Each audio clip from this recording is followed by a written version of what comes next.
Okay, hello po and welcome sa isa na namang video natin ngayong araw. And for today's video, bali mabilisan lang po to. Okay, gusto ko lang simulan ang taon ng positivity.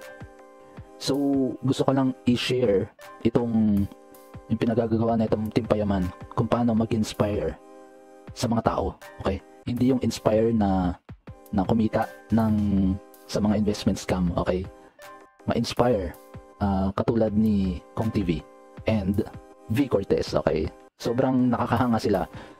So last year, March, nakalagay dito, March 8 to 12 ng last year ay sinimulan nila ang Team Payaman Fair. Okay, dito nag-endorse sila ng mga businesses ng mga influencer, hindi lang ng mismong Team Payaman. Okay, halos yung mga sikat na influencer, yung mga business nila, ini-endorse nila yung mga business nila dito sa Payaman Fair para makilala, para masubukan yung mga product nila face to face. Okay, at ang nag-organize nito ay si V Cortez, yung sabihin na nating asawa, okay, ni Kong TV, at si Kong TV na rin. Okay, and then nakaka-overwhelm yung feeling, kahit hindi ako kasama dito, pero parang nakakagaan, sobrang inspired yung mga ginagawa nila para matulungan yung ibang tao. Okay, ito yung first Payaman Fair, and eventually nung naging successful itong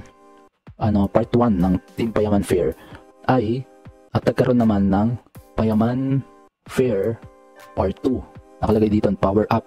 Okay, from December 27 hanggang 30, okay, bagong taon. Okay, and this time mas dumami nga yata yung mga influencer at nag-promote ng mga businesses nila, yung mga influencer na may business. And ang kagandahan nito talaga, main goal nila ay tulungan yung mga kapwa nila influencer para i-promote yung mga products ng mga influencer, di ba?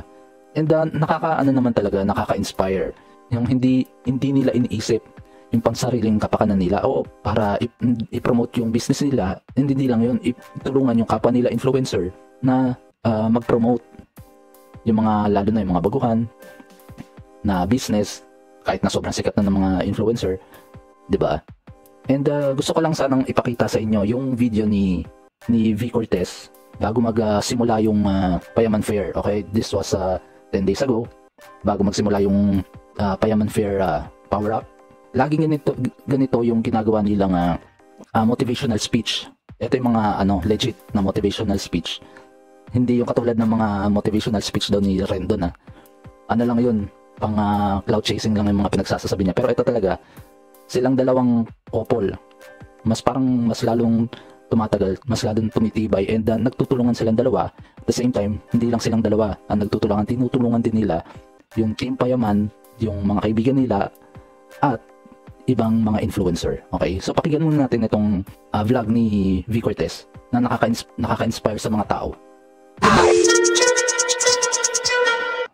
Ito, dito pa lang sa umpisa pa lang, parang pumunta sila sa Japan and nakapagmaneho si Kong TV ng Lamborghini. Kahit sabihin mo hindi sa kanya yan, pero yung ma-experience mo sa sarili mo makapag-drive sa ibang bansa ng Lamborghini, malaking accomplishment na yun ng isang tao.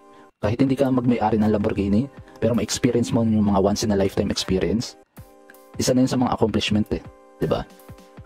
Alam mo kung sasabihin mo sa akin, nung nagmamotor tayo, na isang araw, pupunta tayo sa Japan at magdadrive tayo ng Lambo.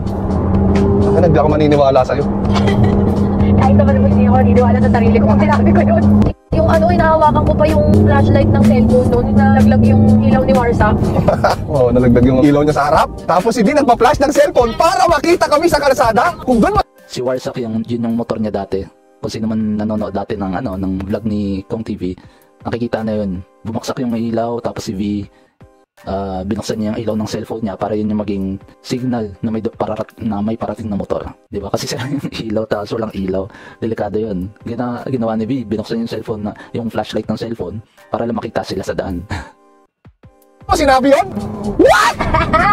Alam mo kung iisipin mo dun, love, yung experience natin yung wala talaga. Hindi mo mag-imagine mo na talagang thank you Lord. Thank you Lord talaga. Alam mo, ito yan yung laging sinasabi ni Kong na law of attraction.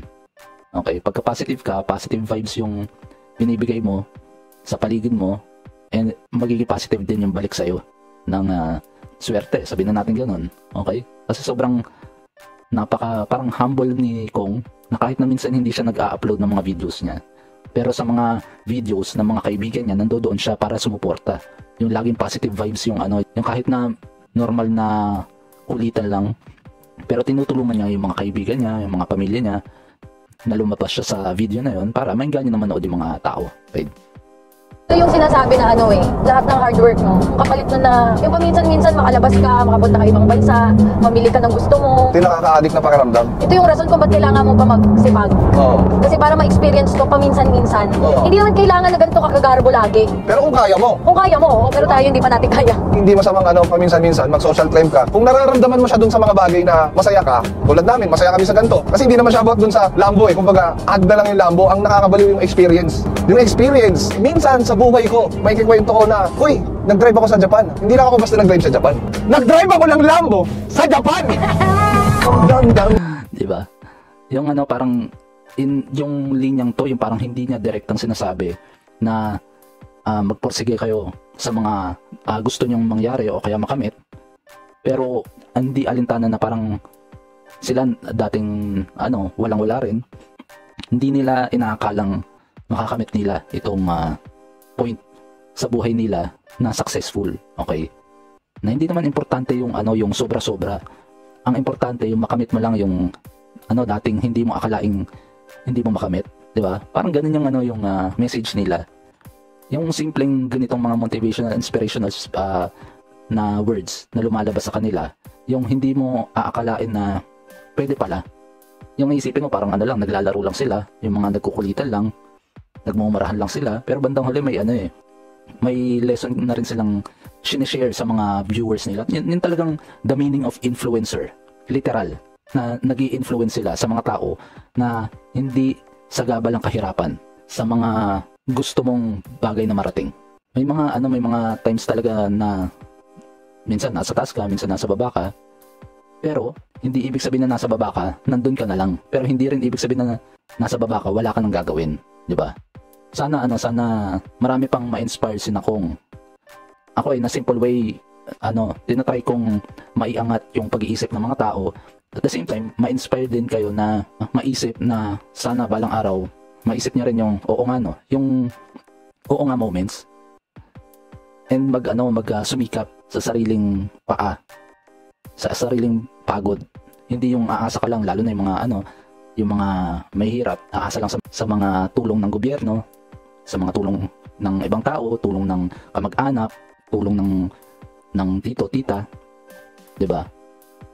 Yung dumiskarte ka para iangat mo yung sarili mo, hindi lang financially, pati na rin yung critical thinking, yung pag-iisip.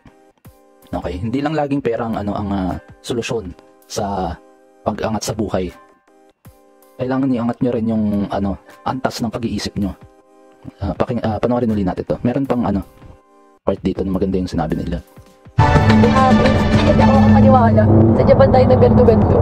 I'm so happy. Nakakaiba siya ng perspective, nakakagana siya. Ang sarap mabuhay. At saka yung saya mo, kasama na yung nakakotse ka na ganito. Pero yung nagpa-flashback sa akin na saya, yung nakapag-Japan, buong timpayaman kasama natin, yung anak natin. Alam mo yun? Hindi kasi pwede sige.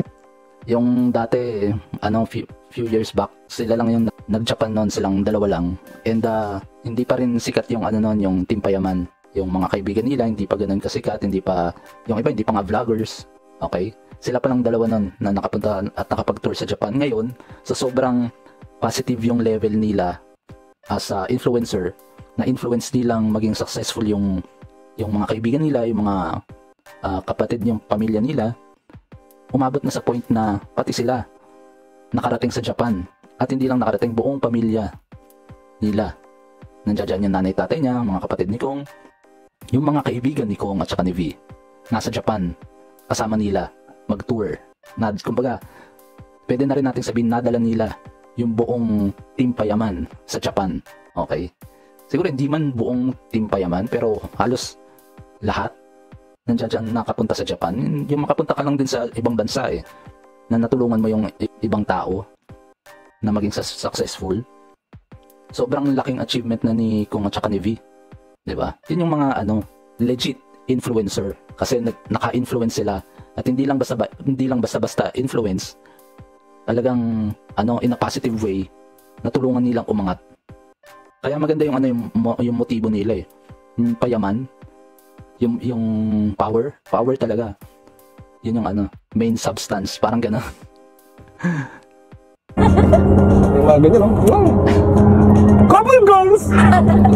Lagi nga ako nagtatanong dun sa sarili ko, ang dami may sasakyan sa kalsada, bakit wala ako?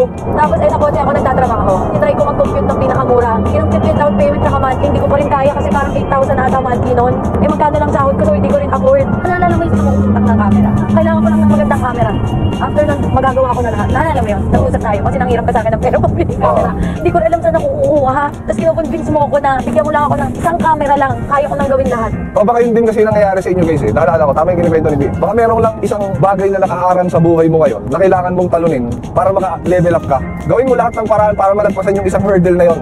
And pag lagpas mo, meron panibago, sure ako. Hindi na uubos yung hurdle na yun eh. Pero ngayon, at some point ng buhay mo, kailangan mo i-figure out nasan yung hurdle na yun at kailangan mo siyang talunin. Kasi yung hurdle na yun, hindi yung nasa harap mo. Minsan nasa harap mo, minsan kailangan mo tumakbo papunta ron, minsan kailangan mo maglakad papunta ron. Hanapin mo yung hurdle na yun at pag nalaman mo at nasabi mo sa sarili mo na pag nalagpasan ko tong part na to, may dadaling parte ng buhay ko eh. Meaning one step closer ka dun sa bagay na gusto mo mangyari sa'yo. Kaya yun yung talagang tagos sa puso. Level up. Yun yung main yung keyword. Level up to improve yourself, 'di ba?